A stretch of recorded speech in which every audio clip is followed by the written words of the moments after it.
ಕನ್ನಡದ ಹಿರಿಯ ಸಾಹಿತಿ ಎಸ್.ಎಲ್. ಭೈರಪ್ಪ ನಿಧನರಾಗಿದ್ದಾರೆ. ಅನಾರೋಗ್ಯದಿಂದ ಬಳಲುತ್ತಿದ್ದ ಎಸ್.ಎಲ್. ಭೈರಪ್ಪ ವಿಧಿವಶರಾಗಿದ್ದಾರೆ. ಬೆಂಗಳೂರಿನ ಖಾಸಗಿ ಆಸ್ಪತ್ರೆಯಲ್ಲಿ ಭೈರಪ್ಪ ಅವರಿಗೆ ಚಿಕಿತ್ಸೆಯನ್ನು ಕೊಡಿಸಲಾಗ್ತಾ ಇತ್ತು.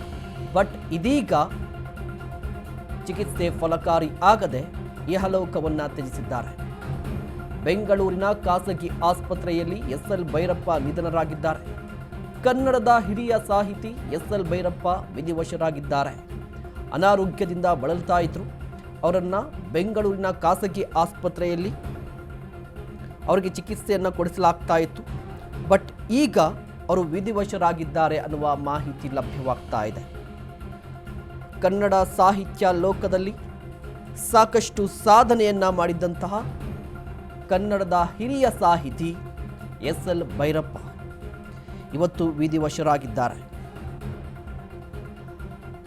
ಸಾಕಷ್ಟು ದಿನಗಳಿಂದ ಅನಾರೋಗ್ಯದಿಂದ ಬಳಲ್ತಾ ಇದ್ರು.